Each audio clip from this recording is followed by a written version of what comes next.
Good morning friends. स्वागत है आपका अपने YouTube channel study with Ravi Thakur पर। तो चलिए आज के हिंदी एडिटोरियल वोकैबुलरी की शुरुआत करते हैं। वोकैबुलरी के पीडीएफ के लिए आप मुझसे टेलीग्राम ग्रुप पे जुड़ सकते हैं। मेरे टेलीग्राम ग्रुप का नाम है स्टडी विद रवि ठाकुर। तो इस डॉक्यूमेंट की जो पीडीएफ है आपको मेरे टेलीग्राम ग्रुप पर मिल जाएगी। टेलीग्राम ग्रुप का लिंक मैं इसी वीडियो के डिस्क्रिप्शन बॉक्स में भी डाल दूंगा, तो आप इसी वीडियो के डिस्क्रिप्शन बॉक्स में जाकर मेरे टेलीग्राम ग्रुप के लिंक को एक्सेस कर पाएंगे। तो चलिए शुरुआत करते हैं वोकैबुलरी की। आज का जो पहला एडिटोरियल दिया गया है वो दिया गया urban visions on need for policy reforms. मतलब सरकार को कुछ एक सुझाव दिए गए हैं जो कि हमारा जैसे हमारे अर्बन कुछ एक रिफॉर्म्स वहाँ सुझाए गए हैं, किस तरह से हम अपनी ट्रांसपोर्टेशन जो व्यवस्था है जो वो हम सुधार सकते हैं, किस तरह से हम रेलवे और जो सड़कें हैं इस तरह से जो हमारा पब्लिक ट्रांसपोर्ट है उसमें सुधार कर सकते हैं। तो इसके बारे में दिया गया है, अर्बनाइजेशन के बारे में दिया गया है ये पहला एडिटोरियल। तो आप पढ़िएगा, जरूर करके एडिटोरियल पढ़िएगा।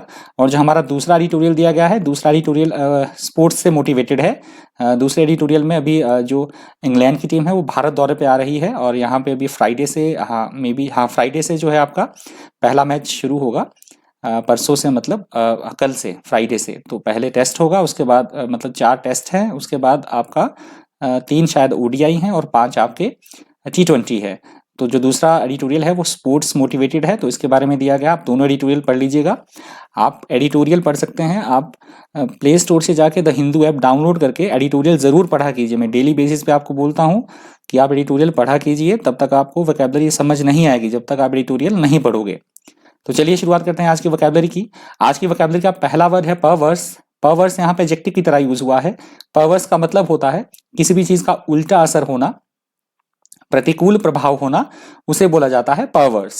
Someone who is perverse deliberately does things that are unreasonable or that result in harm for themselves. That is called perverse. Next word है coexist. coexist यहाँ पे वर्ब की तरह यूज हुआ है। coexist का मतलब होता है मिलजुल कर एक साथ कोई काम होना, एक साथ रहना, या हम बोल सकते हैं समकालीन होना। That is called coexist. If one thing coexists with another, they exist together at the same time or in the same place. That is called coexist. Next word है Renaissance. Renaissance यहाँ पे नाउन की तरह use हुआ है। Renaissance का मतलब होता है नव जागरण होना या नवयुग की शुरुआत होना, एकदम नए सिरे से कोई बड़ी अच्छी शुरुआत होना, उसे बोला जाता है Renaissance. If something experiences a Renaissance, it becomes popular or successful again after a time when people were not interested in it. That is called Renaissance. अगला शब्द है इंटरवेंशन। इंटरवेंशन यहाँ पे नाउन की तरह यूज हुआ है। इंटरवेंशन का मतलब होता है किसी भी काम में, किसी भी प्रक्रिया में, किसी भी गतिविधि में हस्तक्षेप करना, व्यवधान उत्पन्न करना या किसी तरह का अड़ंगा डालना, उसे बोला जाता है इंग्लिश में intervention.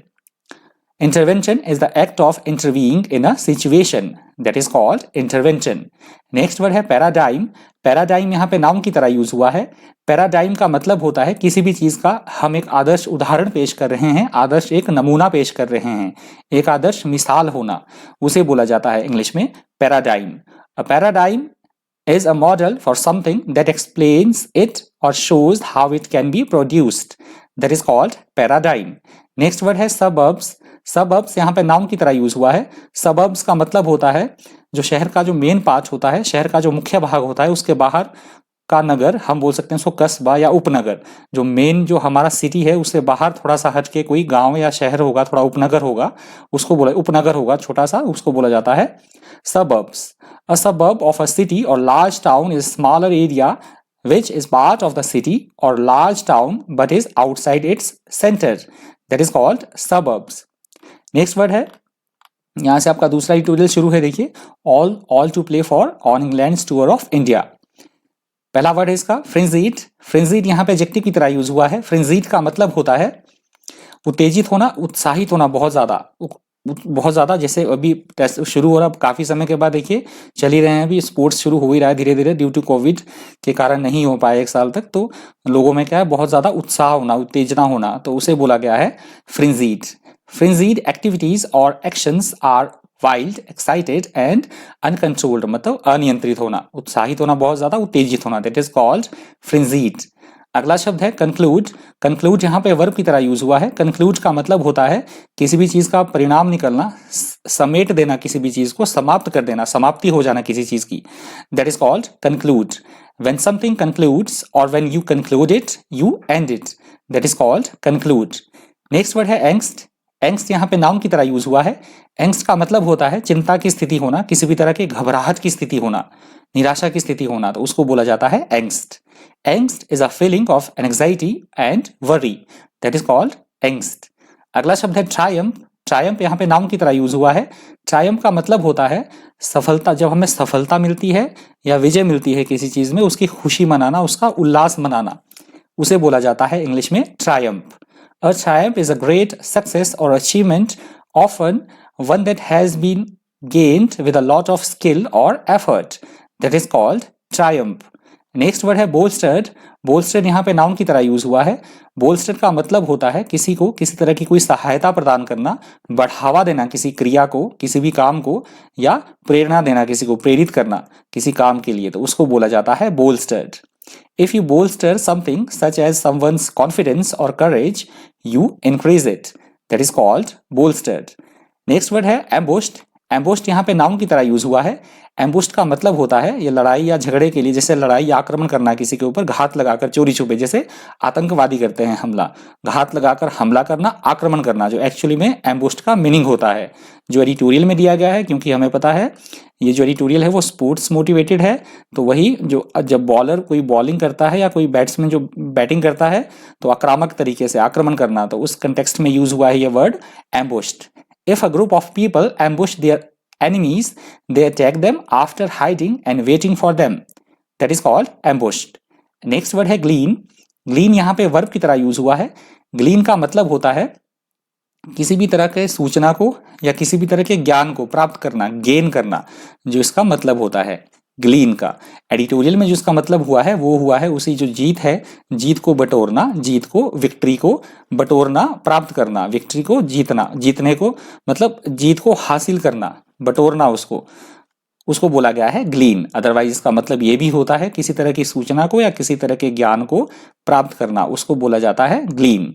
If you glean something such as information और नॉलेज, यू लर्न और collect it slowly and patiently and perhaps indirectly, that is called glean. Next word है वर्डिक्ट। वर्डिक्ट यहाँ पे नाउन की तरह यूज हुआ है। वर्डिक्ट का जो मतलब होता है, काफी बार ये एडिटोरियल में यूज होता है वर्ड वर्डिक्ट। इसका यूज जनरली होता है पंच का फैसला, जो बहुत सोच विचार करने के बाद कोई डिसीजन आता है, या फिर हम इसको यूज करते हैं कोर्ट के द्वारा जो कोई निर्णय दिया जाता है, डिसीजन दिया जाता है, उसे बोला जाता है वर्डिक्ट। जो एडिटोरियल में इसका यूज हुआ है वो भी हुआ है डिसीजन की सेंस में। In a court of law, the verdict is the decision that given by the jury or judge at the end of a trial. मतलब जो एडिटोरियल में इसका मतलब लिया गया है वो लिया गया मैच के बाद जो भी हार या जीत का फैसला होता है, उस कंटेक्स्ट में इसका मतलब, उस संदर्भ में इसका मतलब लिया गया है। नेक्स्ट वर्ड है आपका आर्सेनल। आर्सेनल यहाँ पे नाउन की तरह यूज हुआ है। आर्सेनल का मतलब होता है ऐसी जगह, ऐसा प्लेस जहाँ पे कि युद्ध में जो प्रयोग होने वाली सामग्री है, जैसे गोला बारूद है, बंदूक है, या इस तरह की कोई भी चीजें हैं, ऐसी जगह जहां पे इस तरह की चीजें रखी जाती हैं या बनाई जाती है, उस जगह को बोला जाता है आर्सेनल। जो एडिटोरियल में इसका यूज हुआ है वो हुआ है जैसे प्रत्येक टीम के पास अपनी स्ट्रेंथ होती है, जैसे बॉलर हैं या बैट्समैन है, कोई बहुत अच्छा बॉलर है या कोई बहुत अच्छा बैट्समैन है, तो उस कंटेक्स्ट में ये वर्ड यूज हुआ है आर्सेनल। जैसे बुमराह है, बहुत अच्छे जो हमारे बॉलर हैं, बुमराह है, विराट कोहली अच्छे बैट्समैन हैं, तो उस कंटेक्स्ट में ये यूज हुआ है word arsenal. And arsenal is a building where weapons and military equipment are stored, that is called arsenal. और आज की द हिंदू एडिटोरियल वोकैबुलरी का अंतिम शब्द है कारवां। कारवां यहाँ पे नाउन की तरह यूज हुआ है। कारवां का मतलब होता है लोगों, या फिर लोगों का काफिला, जानवरों का काफिला भी हम बोल सकते हैं। तो ये जो वर्ड यूज हुआ है एडिटोरियल में, ये हुआ है जैसे एक टीम, दोनों टीमें एक जगह पे कोई मैच खेल के जब समाप्त हो जाता है तो वो फिर दूसरी जगह पे चले जाते हैं। दूसरी जगह पे जैसे पहले ही उनका शेड्यूल बना होता है कि कौन सा मैच कहाँ होना है, तो फिर वो दोनों टीमें उधर, जब एक मैच खत्म हो जाएगा तो उस मैच की समाप्ति के बाद वो दूसरी जगह पे मैच होगा, दूसरे वाला मैच। तो उस कंटेक्स्ट में ये वर्ड यूज हुआ है कारवां, मतलब टीमों के लिए यूज हुआ है ये तो, परंतु इसका मतलब होता है लोगों का समूह, लोगों का काफिला, या फिर हम जानवरों का काफिला भी बोल सकते हैं, that is called Karwaan. A caravan is a group of people and animals or vehicles who travel together. That is called कारवां। तो कारवां वर्ड आज की द हिंदू एडिटोरियल वोकैबुलरी का अंतिम शब्द था। यदि आपको वीडियो हेल्पफुल लगा हो, इन्फॉर्मेटिव लगा हो, तो प्लीज़ वीडियो को लाइक कर दीजिएगा, ज़्यादा से ज़्यादा वीडियो को शेयर कर दीजिएगा। और अगर आप मेरे चैनल पर पहली बार विजिट कर रहे हैं तो वीडियो को लाइक कर दीजिएगा, चैनल को सब्सक्राइब कर दीजिएगा। तो आज की द हिंदू एडिटोरियल में इतना ही। इसी तरह के इन्फॉर्मेटिव वीडियोज़ के लिए बने रहिए चैनल पर। Thank you, thanks for watching.